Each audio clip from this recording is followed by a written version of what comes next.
A place called DCI here in Louisiana. It's a penitentiary.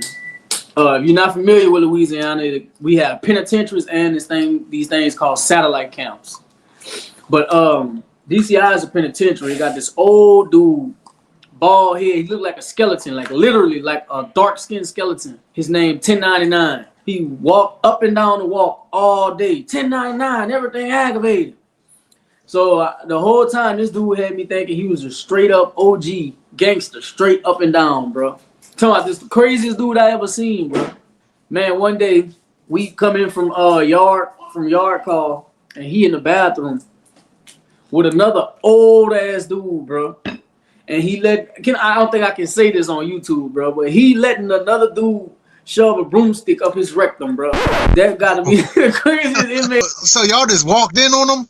Well, he was in the shower part. We came in from yard call. You know, whenever you sweating, you want to take a shower. Walk right there. He just letting the man shove a broomstick up his rectum, bro. I walked off. I wasn't on that shit at that time. I was worried about that money, man. Yeah, bro. He had been there like, I think he said he was there 33 years. You know what I'm saying? That's probably was the least thing he did. I'm sure he did a lot of more messed up shit. But he actually can fight. He was boxing. You know, he was older now, but he had been in the penitentiary a while. And, you know, his younger penitentiary days, he had learned how to box. They said he was a golden glove. Real big dude, you know what I'm saying? So, you know, as youngsters, when you got youngsters in the dorm, they make a lot of noise. And the old people like to sleep. Well, it had one particular group making noise all night. And they decided to go to sleep like right before breakfast. Breakfast come around. He go to breakfast, come back. You know, we had 10 garbage cans on the tier. Why? I don't know. He took the garbage can and was walking all around the tier, banging on it. Boing, boing, boing, boing, boing, boing. Making a loud ass noise, you know what I'm saying?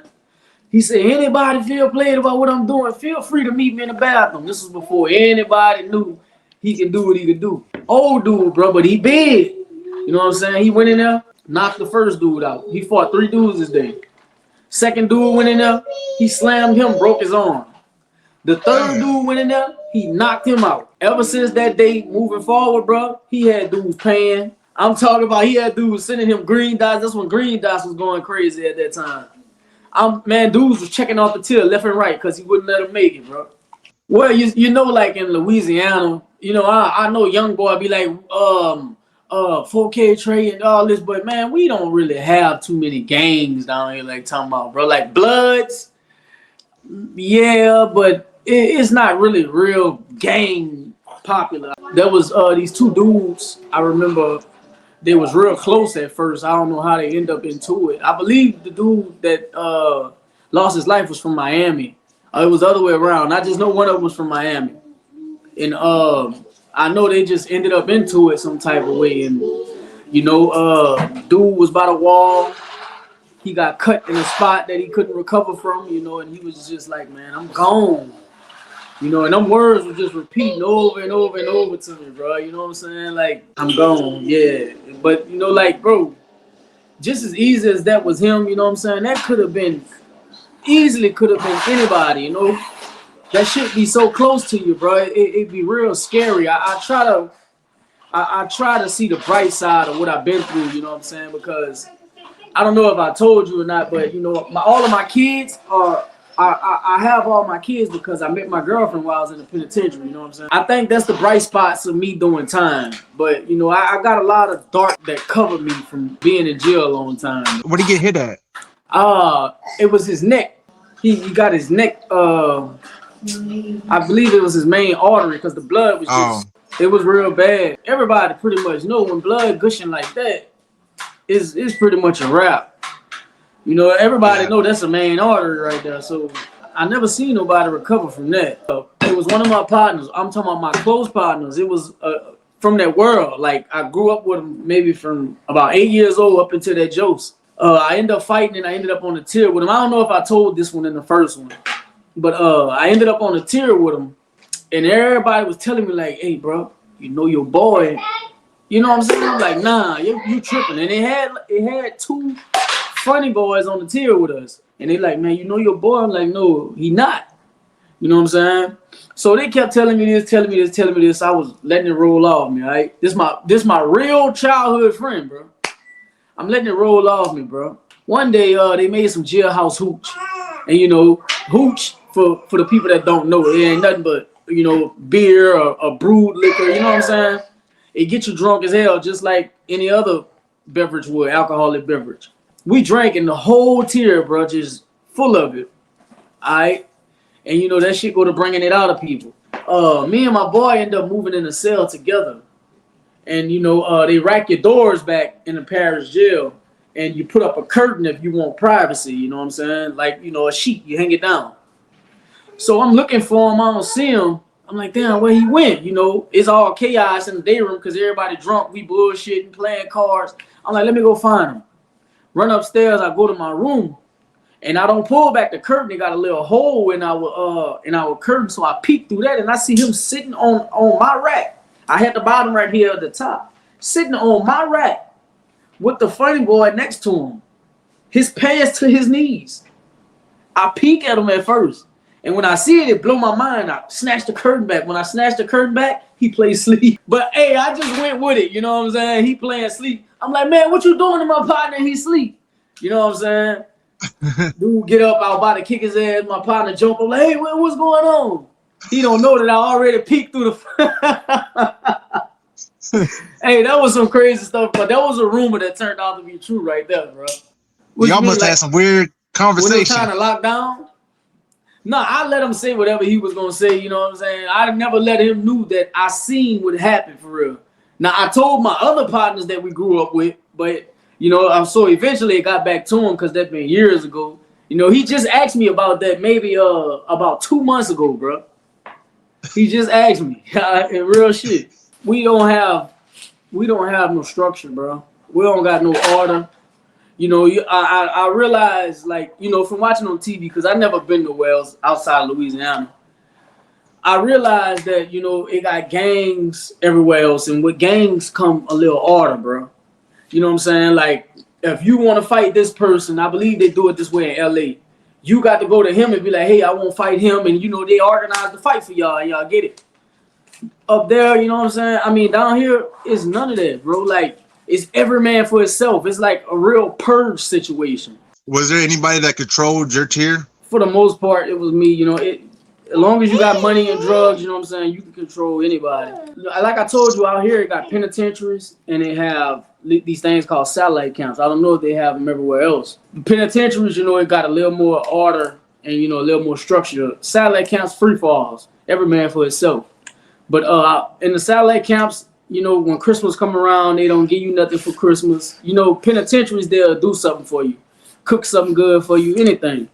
Satellite camps, they don't do that. So one Christmas, bro, I did real good that year. I had a whole lot of money, so I decided I was going to give back to the whole tier, you know what I'm saying? We played spade games, chess games, you know what I'm saying? I was giving out packs of cigarettes for the winners and shit, you know what I'm saying? That made people look at me differently. Still to this day, you know what I'm saying? Dudes that they got out of jail, they'll text me and be like, man, thank you for what you did that Christmas. No bullshit, bro. Yeah, I felt like I had the power of life and death in my hands. Like, no BS, dog. I would love to talk about this one. So, when I went to jail, bro, I was like maybe 230. As my time progressed, I started working out and getting in shape. I actually slimmed down all the way to like 145. You know what I'm saying? From 230 to 145, I looked damn good. I had a lot of confidence at this time, you know what I'm saying? I ain't never been this small in my life. I get on a tier with a lot of people I know. I had just left the penitentiary. They shipped me away from the penitentiary for getting caught with drugs. I go to the satellite camp I was telling you about. I fall in there with a good bit of people that I knew from back home. So it had this guy named AK up there. And he was telling me, like, man, I had this girl named such and such Josie me. You know what I'm saying? And she just stopped answering the phone all of a sudden. I'm like, that's because you ain't got no juice. He was like, man, I'll give you her number. I bet you won't get her. Say, give me the number. He gave me the number. I call her. She looked my Facebook up, all that. We end up talking, getting together. It was good, all right? She ended up being my runner. She was bringing me the drugs to the jail. This dude, he didn't like that shit too much. You know what I'm saying? He gave me the number, bro. He didn't like that at all. So he was becoming a pest, starting to mess with my money. Every other day he would come. say, bro, you know what I'm saying? It was like it was driving him nuts for real. So I paid him. I'm like, listen, bro, to keep me and you good, I'm gonna give you like a half a sheet of Mojo. Check out, and he did. But at satellite camps, like I told you, it's a free fall, bro. So they leave the doors open. You know what I'm saying? The doors to the dorm, they leave them open. So when one dorm go to child, if they want, they can just run in our dorm, do whatever they want, and get out. Every day, eat 3 times a day, bro. For breakfast, for dinner, for breakfast, lunch, and dinner. He was coming in my dorm. Hey, man, you could. I'm like, nah, I feel like you're making me kick out. All right, I got something. So one day, bro, I was just real pissed off about something. And I told somebody on the tier, bro. You know what a sheet of Mojo is? Yeah. Yeah, like this. I stood up on the table and I said, the next time AK come in here, whoever get on his ass, this for y'all. You can imagine how many people was trying to get on it, was trying to haul him out before the next person, bro. Yo, they probably went looking for him. You know how many stab wounds that man had on him? Bro, I felt like, man, I thought I was about to go down for murder, bro. I promise you, I had to rip that sheet at least, no bullshit, at least 13 different ways, bro. A dollar store cell phone that cost maybe about $20, $23 in a dollar store. I seen it go for almost $2,000. The only phone on the compound. If that ain't expensive, I don't know what it is. I had just hit for a big ass pack. I told you I was the pack man. Girl I just told you about that was bringing me the packs. She brought me a really big pack, like $100,000 pack, bro. I actually had got some of the shit from a dude I met that was in jail. He went home. He sent it to me in there. This was before I ever dealt with Fetty. I didn't know what it looked like. I didn't know what it smelled like. I didn't know nothing about Fetty. I didn't know what it was. So once it comes through the door, I get my pack. I'm busting it down in my bed. Got the sheet around me. And I noticed, I'm like, damn, why he sent me white girl? I'm like, I can't do nothing with this. I don't sell this. So I called my boy. You know, he usually tests all my shit. He tests the Mo. Anything I got, he tests it for me. I'm like, look, bro, this is what I got for you. You know, everybody got those little hound dogs in the dorm. They'll wash clothes. They'll do anything they ask for just a little something. You know what I'm saying? It was this person. I'm like, look, bro, I don't do this. You can have it. That's some white girl. He like, all right, bet. I go back behind my tent, finish doing what I'm doing. All I hear is boom. That's what I heard him snort it. Then I heard a big boom come from behind my rack. He on the floor stretched out. Dude, them telling me, man, he snorted that white girl. And then he hit his head and just fell out. So I'm standing over. I'm like, man, what's wrong with him? Why he passed out? I had an old dude named SL. I ain't gonna say his real name. He had diamonds in his mouth. He get up. He like, man, what you gave him? I'm like, man, it was some white girl. He like, you sure that was white girl? I'm like, man, I think I know what white girl look like. He look on top of the rack where he was at. He look at it. He dabbed his finger in it. He like, man, that ain't white girl. That's Fetty. I'm like, what the hell is Fetty? Like, man, that's Fetty.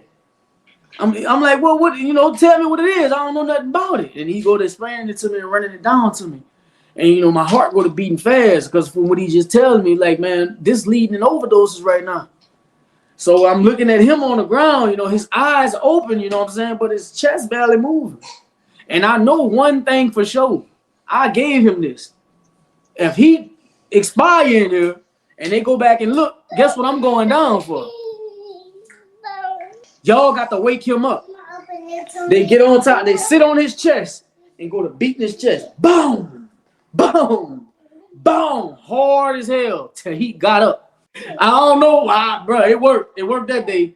They beating his chest hard as hell and he got up. You know what I'm saying? I have darkness and lightness that came from darkness and light that came from my jokes, my kids. So actually the girl I'm with right now, to this day, was a CO at the jail I was locked up at. You know what I'm saying? And we made this beautiful girl right here our first daughter. We made her in jail, bro. She was a CO at the jail I was locked up at. It was a satellite camp. I was running my packs there. You know, I was deep in my bag. I'm talking about I was deep in it. And you know, of course, when you see something nice come through there, bro, you gonna try it. I had everybody else on my payroll but her, so you know, I go at her.